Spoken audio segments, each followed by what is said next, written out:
ქართული კინოსა და თეატრის ოქროს ფონდში მის მიერ განსახიერებულმა როლებმა განსაკუთრებული ადგილი დაიკავა. ლეგენდარულ ქართველ მსახიობს მედია ჯაფარიძეზე უნდა გიამბოთ დღეს. მისი გარდაცვალების დღეა, სწორედ დღეს. ქართული თეატრისა და კინოს მსახიობი 1923 წელს თბილისში დაიბადა. 15 წლის ასაკში კი პირველი ეპიზოდური როლიც ითამაშა ფილმში „დაკარგული საფოთხე“. 1940 წელს კი ახალგაზრდა მსახიობი ორ ფილმში გადაიღეს.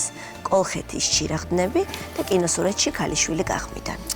1958 წელს ვახტანგ ტაბლიაშვილის მიერ გადაღებულმა პირველმა ქართულმა მიუზიკლმა „ქეთო და კოტემ“ მედია ჯაფარიძეს განსაკუთრებული პოპულარობა მოუტანა და მის ავიზიტო ბარათად იქცა. სხვადასხვა წლებში მედია ჯაფარიძე არაერთ ჩვენთვის საყვარელ და ნაცნობ ქართულ მხატვრულ ფილმშია გადაღებული.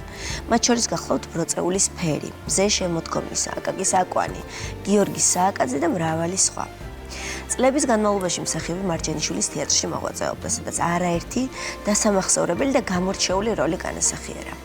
მედია ჯაფარიძეს კინოში მოღვაწეობისთვის პირველი ჯილდო 1954 წელს გადაღებულმა ფილმმა სახელწოდებით „ჯურღაის ფარი“ მოუტანა, სადაც მსახიობმა დედოფლისა და ეთერის როლები შეასრულა.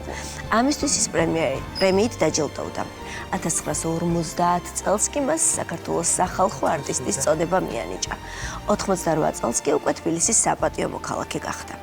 ლეგენდარული მსახიობი ქართული კინოსა და თეატრის მშვენება მედია ჯაფარიძე 1994 წელს 71 წლის ასაკში გარდაიცვალა. აი ესეთი გახლავთ მოკლე მიმოხილვა ამ უმშვენიერესი და უნიჭიერესი ქალბატონის, რომელიც გვახსოვს და გვიყვარს. აი ნახე თვალები და პირდაპირ თვალი შვება ყველაფერი. გიშრებს ისეთ თვალმარ კალიძე. ეს ცნობილი გამოხედვა ქეთო და კოტეში როზის და რო ამოიხედავს. სხვათა შორის ცნობილი გამოხედვა მე მგონი იქაც არის დაკარგულ საფოთხეშიც, სადაც მისი ერთ-ერთი პირველი როლია, ძალიან ცნობილი გამოხედვა, სადაც თვალებს აკეთებს კი. ეს ქალი ელამია. კი. მაგარია.